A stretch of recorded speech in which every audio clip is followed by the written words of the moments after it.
What up, y'all? It's DJ Envy. And I am Gia Casey. And this is another edition of the KC Crew. Welcome. Hello, beautiful people. Yes, and we didn't dress up for you guys. We didn't get all snazzy for you. We're actually heading out tonight. Tonight is my birthday unveiling. By the time this comes out, you will see unveiling. I purchased a new vehicle. It's something that I wanted for a long time, and we finally got it. And we wanted to do it something nice. I haven't sat in it. I haven't really seen it. So tonight we're going to unveil it, and hopefully I'll be able to drive it home. My wife approved of this car, so I'm super duper excited. I reluctantly approved. Yes, she did, but she did nonetheless. So we're excited about that. So tonight we're going out for my birthday, of course. You deserve it. Oh, you so far, I can't give it a little kissy. So tonight we're going out for my birthday. Usually we do a party or we do a dinner or we do something, but because of COVID, we haven't been able to do anything. So we just got a small group of people that is coronavirus and COVID free. And we're just going to have like a little celebration. No dancing, no party. It's everybody's going to be away from each other, but we're just going to celebrate birthdays because so many people are passing and we just want to celebrate life. So we're going to be celebrating tonight. So we are, after this, I'm going to throw on some shoes and we're going to go. Now, not for nothing, my baby over here looks like a snack. Like a snacky poo. Like, you know what she looks like? She looks like a sour apple blow pop. That's right. I got a surprise inside. And that's right. I'm going to lick it all up and wait for that surprise in the middle. In the middle. Booyah. But yeah, so that's why we're all dressed up. So hopefully you enjoy it because I'm sure we're going to be posting things online. So hopefully you enjoy hard work. And this is why I work so hard to enjoy the fruits of our labor. So let me shout out to the sponsor too, Positivity Water. Now, if you haven't, try Positivity Water. If you have a business, we'd love to get Positivity Water in your business, all right? You can hit us up on our Instagram, which is at Positivity Water. If you have a HBCU, a business, we want to see it, and you can order it on Amazon. So definitely try it out and tell me what you think. It's alkaline water, so it'll keep you healthy, keeps the blood going, and all the other positive things that it does. So shout out to Positivity Water. Now, today I want to talk about a bunch of things I want to talk about. One, I want to talk about something that I seen yesterday, but I want to take it away from that part, and I'll explain. So shout out to LeBron James. LeBron James is in the bubble. He is busting ass for the Los Angeles Lakers. But a video of his son came out smoking weed. I'll say allegedly because I don't know if it was weed. It could have, who knows? But I'll just say allegedly to protect myself. But his son was 15 years old and he posted it on his Instagram. And I wanted to have that conversation because as a kid, you're influenced so much by the people around you, right? And as a parent, you try to take that influence away from your kids and try to tell your kids to make their own decisions. So it's very difficult. So I want to take it away from LeBron James and LeBron James' son, but I want to talk about marijuana. To me, and Gia feels differently, marijuana to me seems like, and this is going to sound crazy, it really seems like nothing to me. And the reason I say it seems like nothing is just almost so taboo. And this is going to sound crazy, and I know Gia's going to be like, wow, if everybody jumped off a bridge, would you jump off a bridge? But I feel like it's so common with everybody, not just kids, not just adults. At one time, it was only Jamaicans smoking weed, right? That was the quote-unquote thing, right? And I think they were probably just the only ones that made it public. Right. They were smoking weed. I think that, a very large number of the population was probably smoking weed at the time that you're referring to right now. But even when I was a kid, when I was 14, 15, 16, I wasn't thinking about smoking weed. And I just don't think it was popularized. I don't think so. It wasn't too many people, I think, smoking like it is now.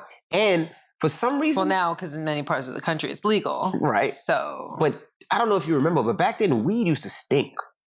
Like, it doesn't stink now? Nah. Well, maybe it doesn't stink anymore because I'm so used to it, but it had a nasty smell. Like, it was like, you would smell that shit and be like, oh my gosh. But now when I smell it, I don't think nothing of it. So as a 15-year-old, let me ask you a question. If your child smoked weed or wanted to smoke weed, what would you tell your child? Because Madison has a bunch of friends that smoke weed, take edibles, and it's so much around her. And the great thing about Madison and our kids is we have a great relationship. We can really talk to our kids, and our kids ask our advice and they ask what they would do. But Madison is curious about it because so many of her friends use it. Mm-hmm. I told her that when she gets a certain age, she can have her first smoking session with dad. And what was that age? 21. Okay. But the reason being is I tell her, I was like, when people sell weed, you don't know what's in the weed, right? I've seen so many cases of people smoking weed. They don't know what they're smoking. It's laced with things, whether it's laced with K2, laced with cocaine, laced with all types of different things that really fuck people up. Like sometimes when you see people in the street and they're acting wild and they look like they're going crazy and they look like they're having mental issues, a lot of that sometimes is because their weed was laced. I tell a story all the time before we get to your thing. I had a friend, and I'll say his name. His name was Shadow. Damn, maybe I should have said his name. But anyway, Why? He's good now. So Shadow as a... like 4 shadows. Yeah, you're right. You're right. You guys probably know 4 shadows. Right. So yeah, we know 4 shadows. You guys probably know a shadow or 2. So Shadow, as we were growing up, yeah, Shadow. I remember this. Yeah. So Shadow was an individual that growing up, he was very, very strong, right? Very skinny, but very, very strong. And growing up, Shadow didn't have a lot. So he's somebody that, he would help around the house. Whatever you needed done, he would help because he needed the money. So when I used to DJ and I used to carry crates, Shadow would carry the crates. When we were moving, Shadow would help us move. There was so many different things Shadow would help us with. So we bought our first house, and we lived in a town called West Milford. And we were moving in, and I used Shadow. Shadow helped me move these things, and Shadow be the type, like I'd be like, Shadow, help me get this bar, move this bar. Well, this bar's on the thing, but I'd be like, help me move this couch. And I'd be like, you get one side. He'd be like, nah, don't even worry about it. Pick the whole couch by yourself. Yeah, pick it up by yourself. Pick it up with his pinky. He had that strength, but he wasn't big. He wasn't diesel. He was skinny. He was just strong. Yeah. And Shadow was a smoker at a young age. Not too much smoking, but this is exactly what happened. He bought some weed from somebody that he didn't know. The weed was laced. Wait, did he tell you this story? Yeah. Mm-hmm. Okay. Go ahead. The weed was laced. He doesn't know what it was laced with, what was in it. But when he smoked it, it made him off. Like he was off. Like scary. Yeah, like scary. Like I was scared for my life. Right. And remember, he was so strong that I couldn't fight him because he would throw me all over the place. Like I ain't gonna lie. So I brought him to the house, and he would just have episodes where he would just be, his eyes would look at you a little crazy and he would talk crazy. So I brought him to the house and he was fine. And I left him in the house. He was helping Gia move some things. And I had to go to Home Depot to get, I don't remember what I had to get, whether it was batteries, flashlights, whatever you go to Home Depot for when you're moving into a house. And you called me. Do you remember what you said? What? I'm not going to say what I said, but go ahead. But I think Gia called me and was like, yo, this nigga is acting crazy. I said, come get this bleep. I said, you got to get him. Come get him. He's talking to himself. He's talking to the wall. He's looking at me like he wants to eat me. Yeah. Like. And then he stopped working. He just stopped working and just sat there. He just sat there. Right. On the steps. So I jetted home. And now this time Madison was born. It was just Madison born. So this was 17 years ago. 18 years. No, 18 years ago. We're like 22. Don't put my age out there like that. But anyway. They could do the math. There's no secret. I'm 31. You will never see 31 again. Yes, I am. I'll be 31 tomorrow. But go ahead. Anyway. But so I jetted back to the house, right? And when I get back to the house, Shadow's sitting there, and I'm like, yo, I got to take this dude home. Because at this time, there was no Uber. There was no, you couldn't get a taxi cab. There was none of that. Yeah, not in that area. You couldn't get a taxi. So either I would have to put him on a train or bus, which would have probably taken 22 buses and trains to get home. There's no train. So I had to take him home. So I remember he was sitting on the steps, rocking back and forth when you walk. He was just sitting there like... breathing heavy. Mm-hmm. Like he was mentally getting prepared to do something crazy. Mm-hmm. I remember, so I had to take him home. So what I did was, I said, yo, I'm going to take you home. He was like, all right. And he was just rocking back and forth. So he gets in the car. So what I did was, I had my gun. Remember? Oh, yeah, I remember. So I put You went and got it. Yeah, I put my gun on my lap, facing him. And I put, I don't know if it was a pillow or a t-shirt so true. or something over the gun. It was a t-shirt. Yeah. So the whole ride, I'm riding with the gun pointed at him and him rocking back and forth. And thank God nothing happened. He made it back to Queens. I let him out and, you know, I came back. But that was the effects of somebody smoking weed that was laced. He must have told you years later, because nowhere near around that time you ever had an explanation for me. No, I mean, after a while, everybody started talking about it and figured it out. And you mean everybody started talking about it? Because he was off around his neighborhood. Oh, it wasn't just that day? No, it just wasn't that day. He was off for a while. He was on like a whole stint of bad weed? Yeah, well, I mean, it was in his system, so it wasn't like a whole stint. Like, that affected him so much. Like, he was off for like years. Wait a minute. Yes. That doesn't even make sense. Yeah, like he must have been taking like the same bad weed. No, it wasn't the same bad weed. Is that bad? Whatever that it was laced with, whether it was K2, whatever it was, affects you for years. It can affect you for the rest of your life. Absolutely. Yes, absolutely. I'm sorry, I'm not a weed K2 cocaine aficionado. Yeah. And like what? And I think even to it also happened to and I'll say allegedly, Wendy Williamson, the same thing. He was off too, and he had some problems due to somebody smoking some lacing. I'll say allegedly, but he had similar problems. Where'd you hear that? I think she was talking about it. It was on the news. Yeah, I remember her saying something. Mm-hmm. So I will say allegedly, so we don't get sued. But that happens. You know what I mean? And there's nothing you can do with it. Your kid smoked some weed and is laced and you fucked up. And he was fucked up for years. It's like Shadow was fucked up for years. So you're saying Wendy Williamson was messed up for? Wendy Williamson was messed up as well because of the same thing. I believe. But someone doesn't... Okay, so just clarify this for me because I don't understand. Maybe some of you don't understand. You take cocaine. It goes through your system. It does whatever it's supposed to do. It gives you a high. And then you're back to normal until you take it again. You can develop an addiction, obviously, but I've never heard of a drug having a long-term effect aside from addiction and then the complications of addiction. I've never heard something staying in your system for years. When we finish this podcast, I want you to Google people on K2. I don't even know what K2 is. I've heard the name thrown around, but I don't really know what it is. K2 fucks people up where, like, they're outside, like, stuck, like... I swear to God, I'm not laughing.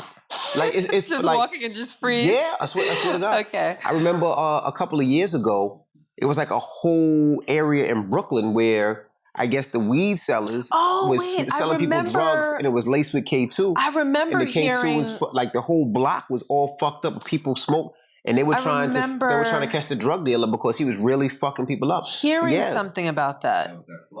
Yeah, so. But why would someone lace weed with K2? Like, what would be the purpose behind that? I don't know if it's a stronger high. I don't know. I'm not. I remember that. It was on the news. Yeah. People all over Brooklyn were just acting crazy. I remember thinking that it was like Zombieland for the time being. I'm sure maybe you guys remember that. Yeah. Okay. So that was K2. Yeah, that was K2. So, I mean, it can. So if you don't know what your weed is laced with or what's in it or where you get it, because you think about it, you buying it from a drug dealer. You don't know where this drug dealer is getting his weed from. Let me ask you a question. I kind of remember also around that time, Dr. Oz talking about K2. Do you remember that? I don't. I think there was some type of, and I could be completely wrong. That's why I'm asking you. I thought there was some type of controversy about the effects of it. I think one doctor might have been saying something. There might have been some type of misunderstanding about the details regarding K2, but you're not familiar with that. No, I'm not. Okay, so no, it does fuck up your system. So kids have to be careful. So that I would, now it's almost like you have that sex conversation with your kids. Now you got to have the drugs conversation. I think that most parents had the drugs conversation with their kids. I know my parents had the drugs conversation with me and my brother. Because Madison was telling me about, some of the kids she goes to college with and telling her that, some of them smoke weed and this, that, and the other. And I was telling her, tell your friends, do not just buy weed and gummies and edibles from random people. I think I overheard that conversation. Was that the one where you told them that they can go to the weed truck? Yeah, I did. Or the edibles truck? So in New York City, they have a weed truck, right? And it's several of them. You can't miss them. They're green trucks, and it says weed all over them. And they sell edibles. Mm-hmm. For some reason, I guess you could sell edibles because it has a minor THC in it or whatever it may be. But I told Madison, get it from that truck because I know it's medicinal. So they can You told her to get it, or you told her to tell her friends to get it? Medicinal. Yeah. Okay. But back to what I was saying, I just think parents need to have that conversation earlier. I like places like Denver, and I like places like LA, and I like places like Vegas because you can actually go to the store and buy it. And it's sanctioned by the government, so you know what you're buying, you know where it came from, opposed to just buying it off the street. It's almost like kids are going to do it regardless, and I'd rather if they're going to No, I don't think kids are going to do it. They are. No, if kids want to smoke weed, they're going to smoke weed. I don't think kids are going to do it regardless. I think some kids will do it regardless. Right, but if you want to do it... Like, I wasn't going to do it. You So weren't. you can't just say kids will do it regardless. My parents told me that it wasn't for me, and it's not something that I should be doing, and I listened to my parents. So It's a different time, though. I don't think it's about... a different era. No, I don't think it's about a time and an era. For instance... I know that Madison had some curiosity about it, and I love that she could come and talk to us the way that I was able to go and talk to my parents, and they educated me, and we educated her. But she called me the first week being away at school, and she was out with her girlfriends, and she asked me if she could try a mimosa. Orange juice and champagne. And I was thinking to myself, like, this is pretty awesome because as, all wrapped up into my parents as I was, I probably wouldn't have called to ask if I could have a little itty bitty mimosa if I wanted one, And I was like, you really just called me to ask me if you could have a mimosa. And she's like, yeah, like this is, the understanding that we have. I would never want to breach our trust. So yeah, I'm asking you. And I was like, you can have a little sippy poo. Like, that's not, it's not going to kill you. And she was like, I was like, so you could taste it. You could taste it, it's okay. It's fine. And she was like, okay, So I don't think it's a matter of kids are going to do it regardless. I think some kids, it depends on your relationship with your parents, If I had a different set of parents, maybe I would have been doing things and not telling them as well. That is normal. I'm not saying it's not normal, but I think it depends on how you're raised and, what your parents are like. Yeah, I just feel like you have to have those conversations to make sure you protect your kids and make sure that if they do it, I'd rather them come to me and try to do it or rather do it the right way because you don't want your kids getting caught up because, influence is a crazy thing and there's a lot of kids influenced by different things. And that's one of my fears that maybe they say, okay, I want to try it. They try an edible and it's like the edible I gave you that time.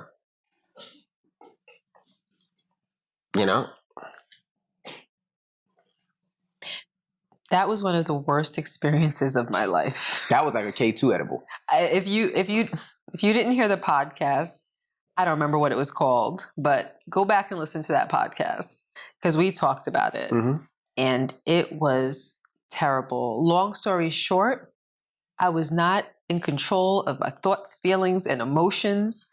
I was a wreck. I was hysterically laughing one minute, bawling the next minute, paranoid. I thought the floor guy was out to get me. I thought that the people that were in the back installing speakers were out to get me. I thought you were out to get me. I remember, and this is some crazy stuff, and this is what I'm talking about, like emotions.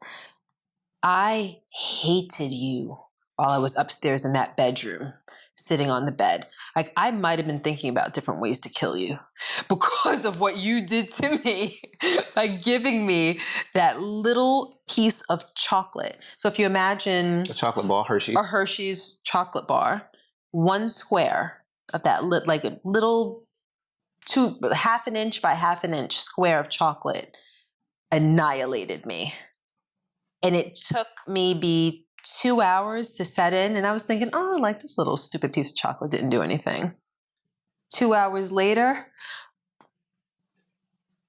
I was off of some type of crazy, I can't even tell you how my brain was functioning. And I knew I was acting crazy. And that's the most like mind-boggling thing. I knew that I was acting crazy and there was nothing I could do about it. Like I couldn't do anything about it. I'm like, I am paranoid. Like that's the floor guy. Like, you know him. He installed your floors. Like, you know him. He's not going to get you. Like it was. But that's part of it. Like we were saying, it was something in that wasn't regular marijuana. It wasn't THC. Yes. And you gave it to me. So I hated you for good reason for those 8 hours. I sure did. But and it actually lasted into the next day. Yeah. And a little bit of the following day. So yeah. Yeah. So that was my bad. I didn't know what was in it, but somebody gave it to me and it was a lot. And I hated you because you were laughing at me. Because it was funny. It was pretty funny. You were laughing at me. But you left me in the room by myself. I know, because you had everybody here working on the house. All of my devices. I felt mentally insane. That's actually the way I felt insane. Right. But thank God there was nothing in it that had lasting effects or that was addictive. Thank God. But, it's one of those things you have to be careful. And me, I'm not going to sit here and lie. I take edibles when I take flights usually. And it's usually because it puts me right out. So it doesn't make you high? A little bit, but it also puts me to sleep. And it allows me to sleep without hearing people, without the plane moving. I'll knock out for 4 hours, 5 hours on a flight. Mm-hmm.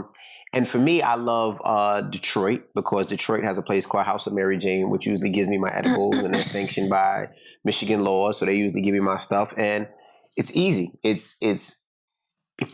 makes me mellow, and that's what it is. But back to the kids, is this conversations we need to have when we have that sex talk, because we don't want our kids sex talk. Yeah, the same age we have the sex talk, at the same age we need to have the marijuana talk and the drugs talk. Mm-hmm.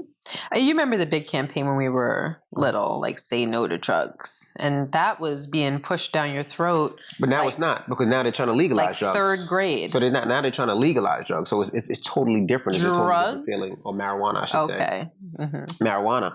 And every artist is smoking. Back then, your favorite artist wasn't smoking. Like, I've never seen Jay-Z smoke weed. I've never seen Big Daddy Kane or Run DMC smoke weed. You've never seen it. Now, every artist is smoking. Young, old, it doesn't matter. Everybody's smoking. So kids, who are heavily influenced do the same, Mm-hmm. But it's just one of those things. Do you think that it's okay, like for a young person, 16, 17, 18 to smoke weed?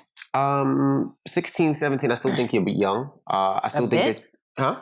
You said a bit? I said I still think you're young. I thought you said a bit young. I still think you're young. I think that you have to allow your brain to grow and allow your body to grow before knowing the effects of weed on the body. People always say that, you have to allow your brain to grow before you... Like develop. Develop, yeah, that's what I mean. To develop.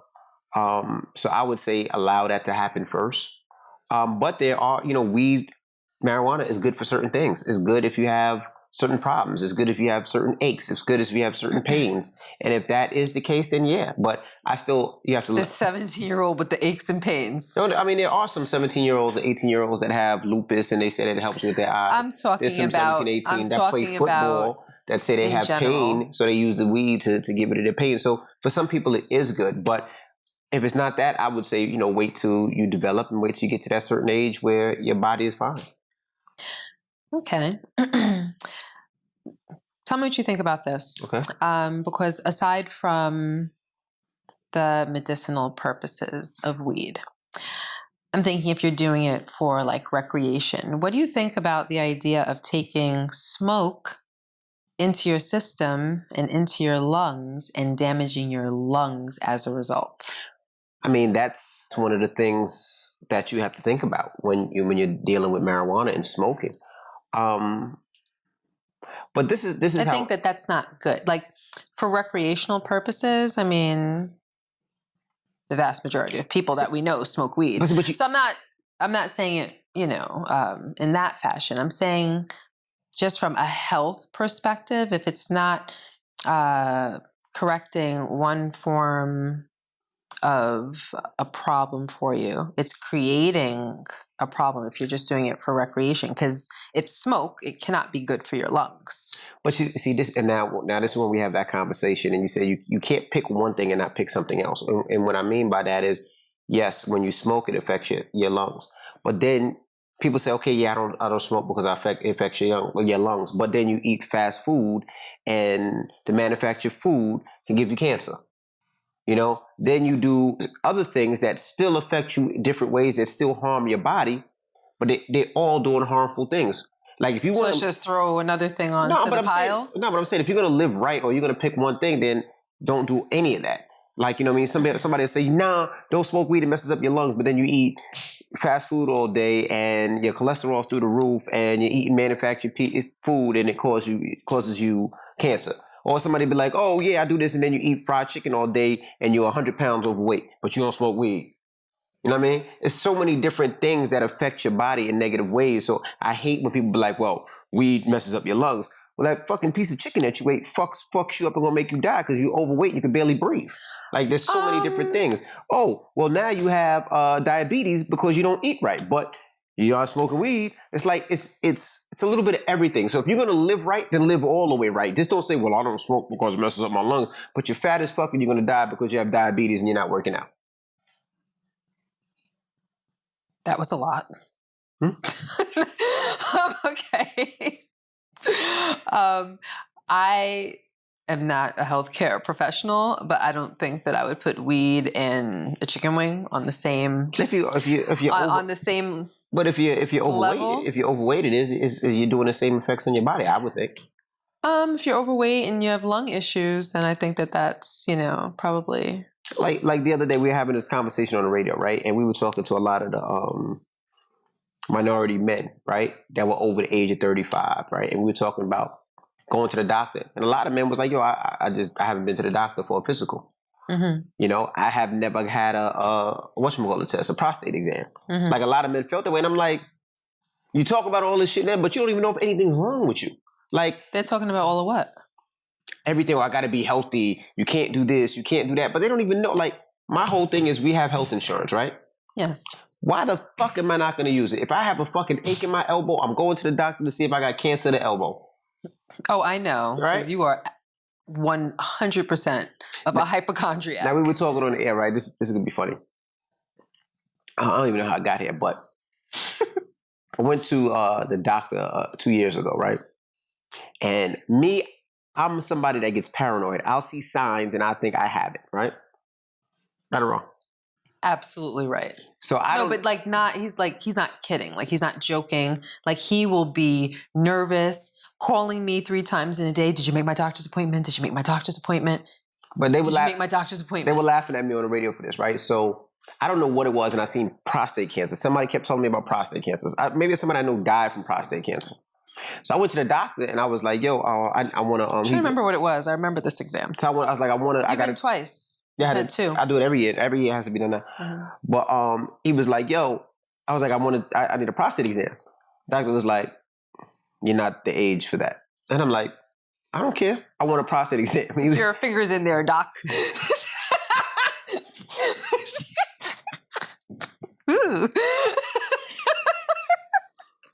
Sorry. As I was saying, I take this serious, right? The reason I take this serious is because I'm the breadwinner of the family, right? And if something happens to me... I don't win any bread? You do. Then you're not the breadwinner. Yes, I am. You're one of the breadwinners. I'm one of the breadwinners of the family, right? If something happens to me, I want to see all my kids. I want to see my kids graduate, listen, you don't... Look, married, hey, all of that. You don't need any excuses why you like a little twirly twirl. It wasn't a twirly twirl. You need to explain. I'm the breadwinner in my family. I need to live to see my kids and my grandkids. As I was and my grandkids' until I was rudely so I have to go to the prostate doctor. So I want to make sure that I'm right because with prostate cancer, and she's joking, and that's the reason why people don't talk about it and want to go get it because of her. I'm the problem. So, but like. what you don't understand with prostate cancer is if you find it early, you can beat it. But if it's but it not, can feel good in the process. if you don't, yes, if you don't find it early, you can really die from it, and it's hard. Like Chadwick Boseman, he died from prostate cancer. Was it prostate cancer? Yes, it was. Now, if this, so you always have to go and bring up someone. So now you kill my fun. Good. I'm glad I did. I was having fun until I you know. did that. But like I said, those are some of the things that you can find out early. So I remember he was like, "Well, see how you just shut that down, Benz? That's how you got to shut down." Now I can't even.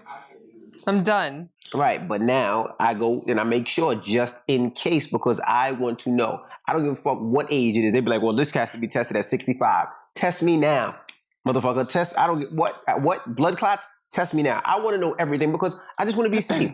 I got a lot of people that depend on me, and I want to make sure that everything is right. Now, I could walk out the door, get hit by a car, or a bear could grab my ass and throw me, but at least I know I won't have prostate cancer and I won't have blood clots. I don't know how we got there, but we ended up there. So I was there with him, obviously. And no, but everything that he's saying is absolutely right. People should get checked, and especially something like that because there's a stigma around it. Mm-hmm. And I mean, like, I'm making fun of it right now, but because of people like you. That's why people don't want to get tested. But seriously, they can find out a lot through that exam. And I was there with you, and they asked if you wanted me to leave the room or not, and then tell them what you. I said, what did I say? I don't remember. Well, what happened? I don't remember. I think no. I don't think you left the room. No, I didn't leave the room. No, you didn't leave the room. But I definitely felt violated. Got to watch your eyes roll back and everything. My eyes didn't roll back. But I did feel violated, right? Now, I felt like, then after this, we're going to change the subject and go to something else. I really felt like,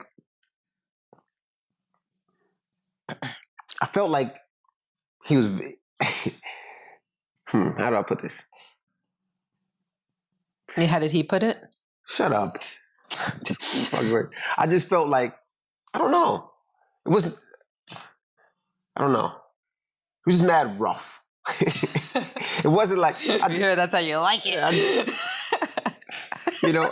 I felt like, this is going to sound crazy. Never mind. What? Never mind. Go ahead, say it. I felt like at least be nice to me. Like make me feel good first. That just bend over. I felt like, damn. Like, I mean, I kind of... Give me a compliment first. Like, you look nice today, Let me stick this finger in your ass. Not just bend over, finger in your ass. Like... Anyway. Yeah. No, I looked away at that point. Yeah. I looked away, so I didn't know. It was like a ha. Is that how you described it? Ha? I don't want to talk about it. Oh. Okay. I don't want to talk about it. I don't want to talk about it. All right, let's get to the email of the week. And this portion of the Casey Crew podcast is brought to you by Positivity Water.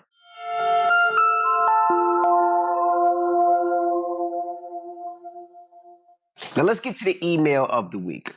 Good afternoon, Casey Crew. I hope you're doing well and staying healthy. I'm a stay-at-home mom and work from my home 40 hours per week. I have 3 children and 2 stepchildren. They're doing distance learning, and I'm extremely overwhelmed and afraid I'll fail them since I can't dedicate 100% of my time teaching them or helping them with some schoolwork. My husband also works full-time. We are extremely blessed to still have jobs during the pandemic.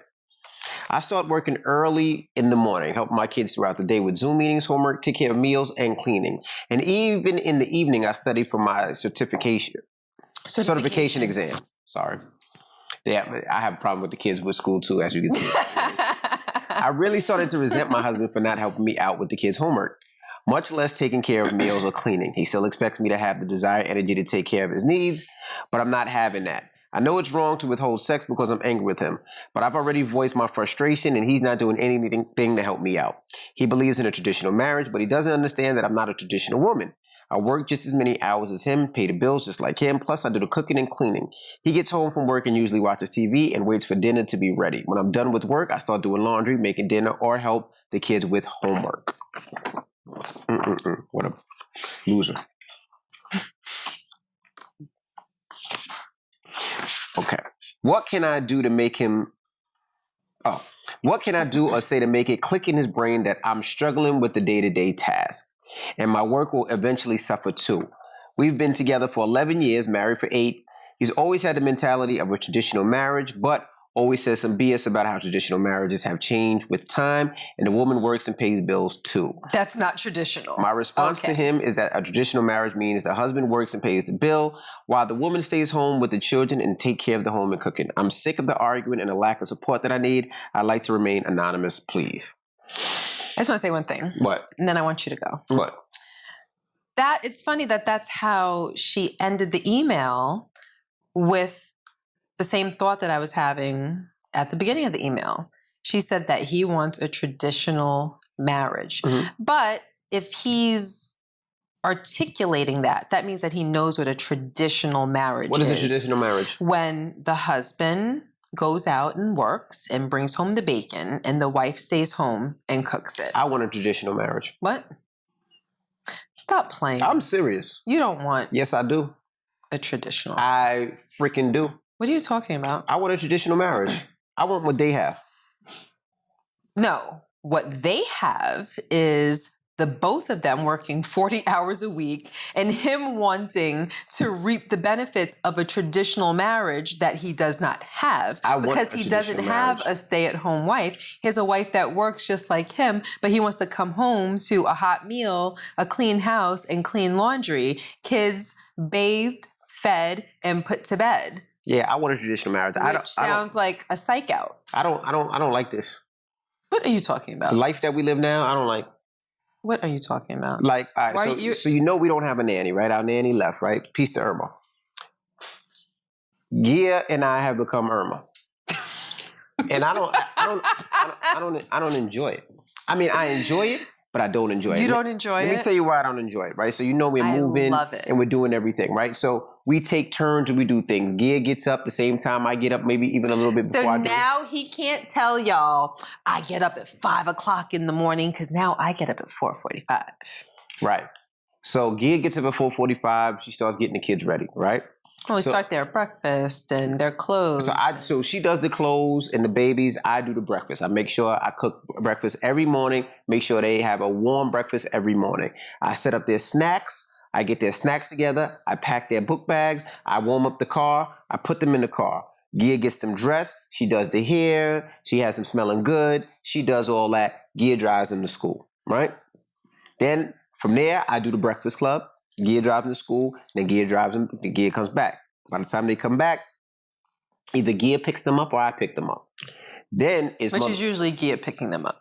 Like today, I picked them up. Yeah, and it's been like 3 weeks of school. Yeah, I picked them up a couple times. Twice. All right. A nigga be working. Don't falsify. Right. But then it's virtual learning time. Holy shit. Times 2. Times 3. Times 10. Virtual learning is a bitch. We should throw away the whole fucking 2020. The kids shouldn't go to school 2020 until it's full time. Like, no disrespect, right? And I know you say, okay, yeah, you should help your kids with virtual learning. And I agree. But when you got 3 motherfuckers, excuse my French, when you got 3 kids, and you got to go from one laptop to the other laptop to the other laptop. Running around like a chicken without a head. Right. And this one is doing this one. So you're trying to help him do his multiplication. And then this one is doing writing. So then you're trying to help this one with writing. Then this one is doing colors. So you're trying to get her to color in the box. And this one is yelling, I want a snack, Daddy. I want something to drink. Can I have a cookie? So you're running around trying to get a cookie, but then you're trying to help this. Can I have a cookie? So today? They're trying to go back and forth, right? And the shit is fucking crazy. Like today, in the middle of Jackson's virtual learning, the laptop died. I was like, oh, well, your virtual learning's over. Try again tomorrow. But that's because you were slacking on your job, because you're in charge. It wasn't a laptop, it's an iPad, of charging the iPads. It's just too much going on. But then we got to clean the kitchen. So we got to clean the kitchen because there's no nanny. So we got to clean the kitchen. Then we got to do laundry. Then we got to make sure everything is done. Like, the shit is a lot. Like, it is a lot. I'm washing their asses and Daddy, what? I'm on the toilet. Come wipe me. And then, like I'm done. It's freaking insane. But I think what... Oh, I got to get back to your traditional marriage. We're going to. But I think that what's very difficult for you is the fact that Brooklyn thinks that she's your shadow. I think that if I'm out doing other things, because I think that's really what you're saying. It's not just that we're doing Irma's job, because all of you guys are doing Irma's job. We're all doing, the cooking, the cleaning, the laundry, and, whatnot. That's normal.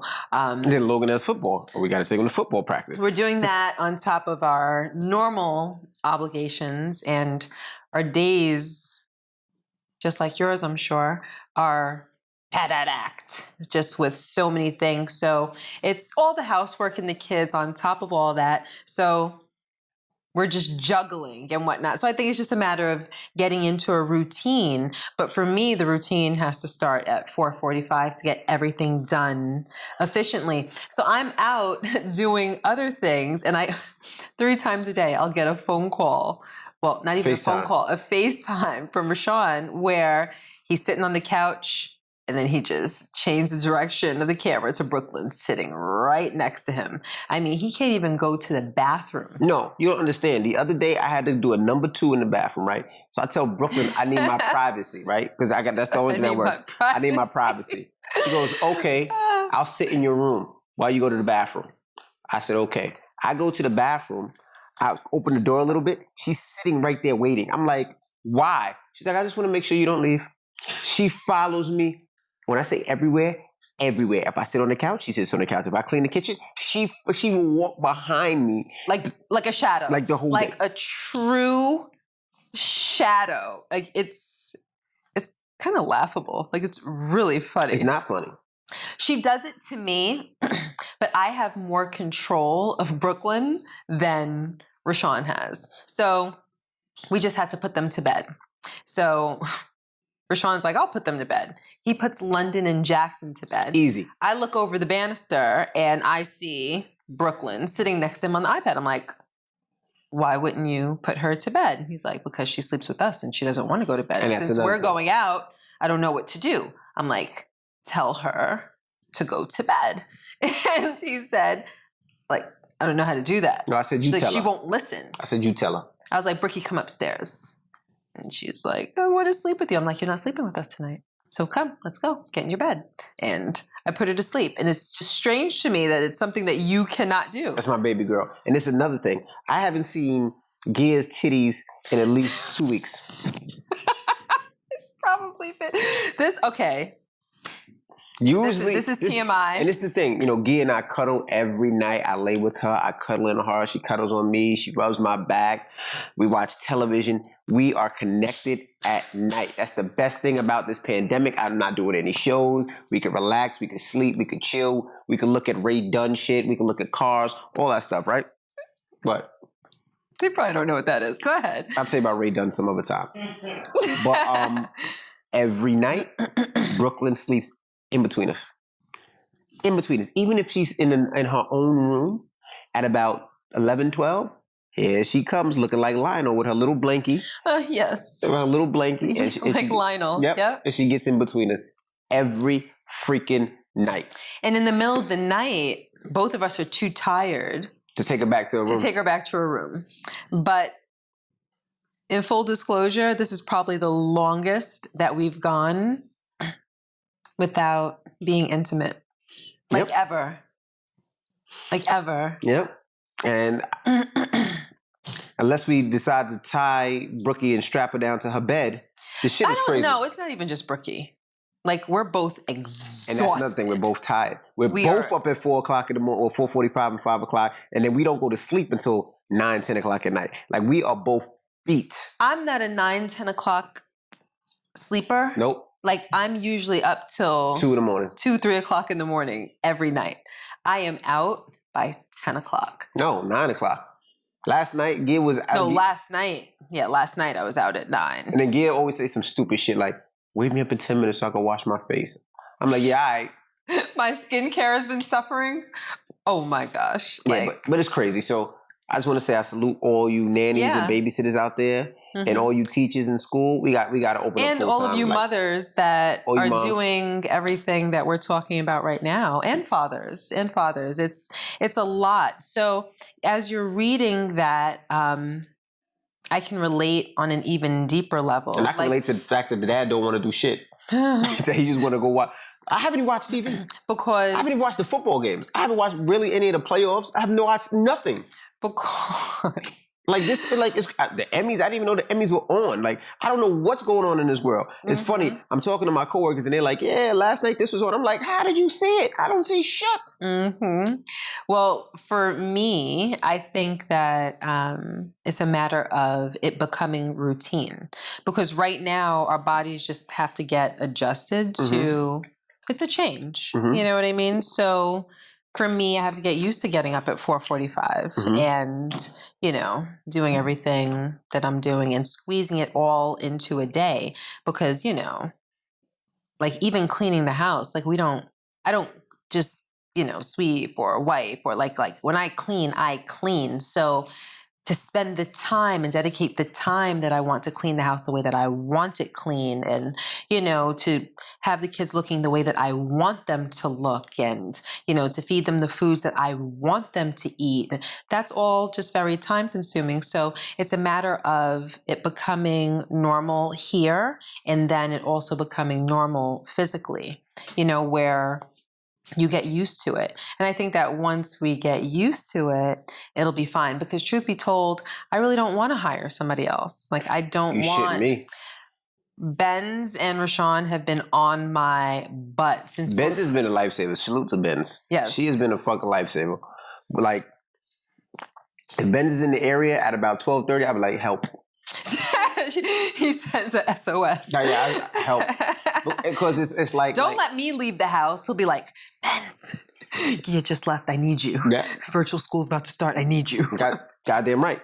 Because it's crazy because it's like, you know, virtual school, if you have one kid, okay. But when you got three and you're here and you're by yourself and Gia's doing something and I'm trying to explain this one how to do this multiplication, this one how to write, and this one how to color, and they're all going back and forth, and kids are disrespectful. They don't give a fuck that they're in class, right? Like Jackson today was like, I want a cookie. And I'm like, bro, you're in class. And he said, I want a cookie. Dad, can you make me a hot dog? And then this one over here is like, I don't like bread. I don't want bread. I'm like, nobody asked you if you like fucking bread. You're going to eat this motherfucking hot dog. And then this one is like, Daddy, my iPad's not working. I can't get in line. And you're like, you don't know what to do. My head's going crazy. You're going back and forth. And by the time this one, he's looking for a packet. And then I got to get his packet. And she done changed the packet from math to reading. And she's reading a story. And then she's asking a question. And he's raising his hand. But you don't know if he knows the right answer. So you're asking him, what's the answer? What's the answer? Because you don't want to look stupid. So you making sure he knows the right answer. Then he finally gets the right answer. And then you got to run over here. And then she's coloring. And she's way out the box. And the teacher's like, show me. But you really don't want to show because it's out the box and it makes you look bad. She was fucked up today. Their homework is all fucked up. It's all over the place. I don't know about him, but to be honest, I'm loving it. Oh, you shitting me. I mean, only thing that I'm not loving is the lack of intimacy. But like I said, I think when we hit a routine and hit a stride, I think that will resume its normalcy. I will see to it. But aside from that, like I've been telling you and Ben's, like I don't know. I love it. I love doing everything. I love it too. I really do. I'm tired of every time I put Brooklyn in the shower. Help. Every time I put Brooklyn in the shower, she gotta go to the bathroom. Every time I put her in the bathroom, she goes, I gotta pee. Why didn't you pee a second ago in the toilet? She gotta pee. So then what do? I take her ass out and then... You're a liar. You don't tell her to pee right there? No, because the other kids gotta go in there. But if it was just her, okay. I would definitely tell her to pee. Or there's a dog in the shower. They be like, can we wash the dog? No, I'm not washing that. That dog is fake. They never asked you to wash the dog? I'm like, what dog? What lie are you telling us? I'm like, we don't have a dog in the house. Okay, it's like a little plastic dog on the side of the shower that they ask to clean. They don't ask you to clean it? No, they only do that bleep-ish with you. Like they don't play with me and ask me to do nonsense. But I don't know. Like I love it. I love it. I love spending the time with them and physically taking care of all their needs. I love doing their hair and bathing them and feeding them and spending time. And I love when Brooklyn is my shadow because when he's not here, she's my shadow. Brooklyn brushed her teeth 8 times the other day. Yeah, I know. She turned on the water with a water. I didn't even tell you. She turned on the water. Now, I'm handling one kid. I don't know where Gia was. Oh, you was doing London's hair. You was taking London to the hairdresser, right? Okay, yeah. So I got Jackson and Brooklyn. Brooklyn brushed her teeth 8 times, but she turned on the water, right? And then the water's just, I'm hearing noise. and the water's just overflowing from the sink because she just turned it on. So then I'm like, oh my gosh. So I run over there, I turn the water off, right? Uh-huh. Then Jackson is in the shower. He takes off his shower cap, right? I don't know how to wash hair because I don't know how to do his hair. Why did he have on a shower cap, honey? Because I don't know. Why did Jackson have on a shower cap? What? What? Why would you? Have you ever worn a shower cap? Nope. Then why would you wear a shower cap? Because I don't know what to do. 6-year-old son. I didn't know what to do with his hair. Yo, you are wilding right now. And man, and this is why traditional stuff works, right? Your husband probably doesn't know shit to do. He doesn't know what to do. So for him, it's difficult. So he is telling you, babe, you take care of it. You are the genius of this household. You are the smart one. You're smart. And I want you to handle all of this. I'll bring home the bacon. Let me watch my little TV. I'll watch him a little bit. But when it comes to all that other stuff, you handle it because you're smart. You're a genius. You see that? Like, I don't know what the fuck's going on half the time. I just sit there and I try to do it. Like today, did I show you the kielbasa I cooked? Yeah, you sent me a picture of the kielbasa. Why? How pitiful did it look? It was pretty sad. But that's my thing. You put me on the grill. Every day, and this is going to sound so fucked up, every day for lunch, hot dogs and hamburgers. When it gets cold, I don't know. I loathe hot dogs. I don't know what I'm going to do. I hate them. I don't know what I'm going to do when it gets cold because I put the motherfuckers I don't want on the grill. him feeding my children hot dogs. In the morning, bacon and waffles. I'm not mad at bacon and waffles. At dinner, it's either a cheeseburger, kielbasa. So they're getting a cheeseburger for lunch and dinner? Yeah. This is only when he cooks, and I don't let him cook that often. Well, back to what I was saying. Yes, you're absolutely right. This is a team effort, and he should. Right now, he probably doesn't respect the fact that you're taking care and doing all this thing. So, what I would advise you to do is take one day, and leave. Say you got to go somewhere, and you need him to hold down the fort. You know, it could be anything. Maybe you don't even have to go anywhere. Go get a massage. Get something to help you. It's COVID. And oh yeah, you're right. But just do anything. Take a drive. Go to the mall. Do something for yourself. Let him have to take care of those kids, and he will respect you and make sure that he helps you because he will understand how crazy it is. Like, watching your kids, not a problem. But during this time, during school, it's extra stress because it's nothing easy. And that's the sad thing about virtual classes. Virtual classes doesn't mean you put your kid in a seat and just leave. No. You are the teacher as well. And like I'm in first grade right now. I'm in first grade. I don't want to be there. I'm in second grade and I'm in pre-K. And that's the thing. Like, you don't realize that. So you have to do all that. And you got 5 kids and you didn't leave the ages of your kids. But if you got 5 kids and they're in similar grades, that shit is a lot because you got to go all of them. So like I said, let him hold down the fort one time. I guarantee you he'll be calling you every 15 minutes. He'll be begging for your help and he'll understand. So that's what I advise you do. Just leave for a second. Let him try to figure it out on his own. But what do you think that will lead to? Okay, so he understands that it's tough. And he will respect how tough it is and say, you know what, I have to help more. Like, after me doing virtual school and seeing it for the first time, I wanted to help you more. That's why I wake up in the morning and I cook breakfast and make him a warm lunch because I'm like, it's too much for you. Mm-hmm. Like, it's really too much. That's the reason why I pack their lunch and I go grocery shopping to make sure they have their food. Because you felt sorry for my first week doing it all by myself? Absolutely. Like, it's a lot. Like, going to pick up the kids and having multiple kids is difficult because you got to, like today, I had to be at one door at 12:40, at 12:14, the next door at 12:15, the next door at 12:60. So you're running back and forth, and the kids are like, "That's my friend Joe. That's my best friend. Can I play with Joe?" You better leave little Joe ass alone. No, like today, Jackson was like, "Hey, can I play with Joe?" No, we got to go get this one. He's looking like, okay. Like, no, like, can I? No. And so what I do is I put Brooklyn on my shoulder so she can't run, so I know where she's at. Right. Because she tries to take off. Right. So once she's on my shoulders. She sees her friends. She's on my shoulders, I know where she's at. Right. Then I hold Jackson's hand, and Brooklyn and London's good. That way I have more, and then it is what it is. But that's what I was saying. You do that with him. Let him understand how difficult it is, and I guarantee he'll do one or two things. Either he'll divorce you and leave and run away and never come back, or he'll be like, damn, my wife is going through all this. I need to help her more. and he will definitely help you. And you said you have stepkids, so I'm assuming they're his kids. So he'll want to help you more because he'll understand how difficult and how hard it is. Because I understand. I mean, I thought I did a tough job waking up and talking shit all day, but when I realized all the other shit we got to do, the shit's a lot, and I want to help as much as possible. Like right now, I'm thinking, the next day, damn, we don't have strawberries. My kids love strawberries in the morning. Damn, I got to figure out something else to make. But that's the type of thing that you need to think about. So I would say try that. I don't know. I am going to lead with negative just because that's kind of like my interpretation of the email.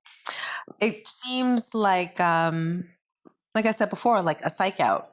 Him saying that he wants a traditional marriage.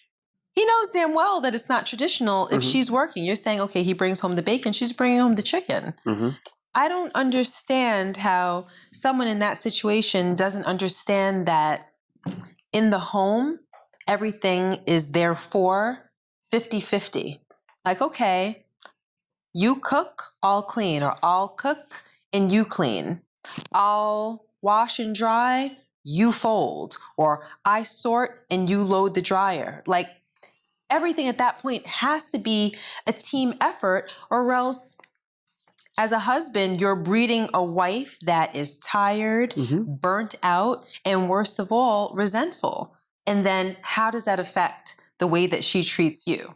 And she mentioned something to the effect of she doesn't want to hold out on him. Like she doesn't want to spite him by withholding sex, right? I'm not mistaken. What do you think about that? I mean, let's just say that she doesn't get around to taking your advice. Let's say that she can't create a situation where she leaves him home with the kids for a full day, because we don't know what their schedules are. We don't even know if that's a possibility, right? What do you think that she could do to get him to do what he's supposed to do? Like I said, or to get him to understand. Like I said, not. Let's say she can't leave. Let's say she can't just leave. I mean, I think that's the only thing. I think people have to. I think you have to experience and understand what is going on. You can have that conversation, but nobody can. That conversation can't teach you. You have to experience it for yourself and be like, "Wow, I understand now." Because what's going to happen is that WAP is going to be tapped. Tired ass pussy. Stop, Rashawn. That's exactly what it's gonna be. It ain't gonna be no wet ass pussy. It's gonna be tired ass pussy. And he has to understand, if he wants WAP, he's gonna have to help around his house. I'm apologizing for that. So do you think that she should spite him? Yes. So you think that she should just say, all right, well, until he understands? Absolutely. You got to understand but okay, but not put it in the form of spite. Right? Right. Like when he wants something, nigga, I'm tired. Oh. I just had the kids all day long. Oh. This WAP is tapped and I'm going to sleep. Good night. Okay. I wouldn't recommend being so harsh and aggressive, even though she might feel harsh and aggressive about it, about the whole situation. But you get more bees with honey than vinegar. And apparently he's had this mentality for a long time. I'm assuming she's probably had some conversations with him. So if she's going to go the spiteful route, you don't want to label it as spite. I would probably say, like, I can't. Like, I am literally too tired. Yeah. I mean, yeah, and that's going to have to work. I'm too tired. Like, I can't. I physically can't. Or go to bed before he gets in the bed, and always make that situation uncomfortable for him, but as nicely as you possibly can. If she loves him, and if, she actually wants to accomplish something. Do you know what I mean? Absolutely. I mean, yeah. And don't you think, like, if it were us, right? And let's say you hadn't had this epiphany of how hard it is to take care of all of your work obligations and your business obligations, and then on top of it, take care of all of your house obligations and your obligations regarding the kids. Let's just say you didn't get it and everything was on me. And let's say I was explaining to you repeatedly, like, oh my gosh, I'm so tired. Or I have to do this today. I have to do that today. Today I ran from here and I had to do this and I had to go to the bank and I and let's say you just didn't get it. And you turn over and you kind of like reach over, you give me the signal, And night after night, I'm telling you, like, I'm sorry, babe, I just don't have it in me. Oh, I just have a headache. It's been such a long day, etc. Do you think that you'd be more receptive to that, or the way you put it, like, yo, No. I'm tired? No, I think you got to say, I am tired, and tell the person why you're tired. Like, I am Nice tired. or aggressive? If What do you think? I'm asking you as a man. What do you think is more effective? Aggressive, because if the tables would turn, I'd be like, look, right now you're getting RTD. I'm tired. Real tired dick. I am not doing nothing. My dick won't even talk to my hand. That's how tired I am. I have to go to sleep. Why are you being so explicit? I don't know. Go ahead. But do you know, even like, I was thinking about it today, right? I'm putting the kids to sleep earlier and earlier and earlier. Because I want to go to sleep earlier and earlier and earlier. Today I was like, all right, guys, it's time to go to sleep. They were like, Dad, it's still light outside. I'm like, close your eyes. It won't be light anymore. but it's the truth. Uh-huh. But, you know, I think you have to, like, because sometimes when you're too nice, people just be like, oh, maybe she's tired. No, I'm fucking tired. I disagree with you, because I think that in order to get what she wants, I think that if she comes across aggressively or harsh, the way that you sounded when you were imitating her, I think that he might take it on as argumentative and won't really be responsive with his actions. I think that if you're withholding, you know that you're being spiteful, but if you're withholding and every day it's like, oh my gosh, I have a headache, or you know, I'm exhausted, or, you know, my back hurts, or, you know, I just don't feel good. It's going to get to a point where he's going to feel badly or say, wow, like this is really affecting her. She's not just angry at me and taking it out on me. Because you don't want the other person to feel that way, because then they develop unrighteously resentment towards you. Meanwhile, you're the one that has all of the right to be mad at them. But it's like this little mind warp gets created, and then you kind of just can't get on the same page. And then maybe as a woman, I might sit him down and say, listen, this is what's going on. You know, and I'll talk about the whole traditional marriage that he wants and how that is absolutely not realistic. Like, I'm not a robot. Like, I'm a living being, and living beings have our limits. I can't do everything all the time. I'm happy to cook you a meal, but you have to pitch in. We are both working the same amount of hours. I do not have superpowers. So we have to come to terms with this. And I think that when we speak nicely, I think a lot of times it works better than expressing all of the anger that you rightfully have. It's just, I think, being tactful, you know? Yeah. Well, I mean, I would just say, you know, try Gia's way and try my way. See what works better for you. But okay. I just know that she's stressed out and he needs to step it up, because it's gonna drive you crazy. You're gonna be stressed out, and you're gonna put gears to your life if you're stressed out. That's all I can say. All Absolutely. Right. Well, it's time to get out of here. It's time to go party. Yes. All right. Well, I see you guys later. We'll see you on the next podcast. And me and the schnack over here about to head over to the party. You got some energy for me later on? No. No, RTD. No. RTD. You can't call me a snack and then deny me. I'm gonna eat you all up. Oh. Eat me all up? All up. You're going to leave anything? Nah, I ain't gonna leave nothing. Okay, got it. All right, y'all. No. What you should be saying is,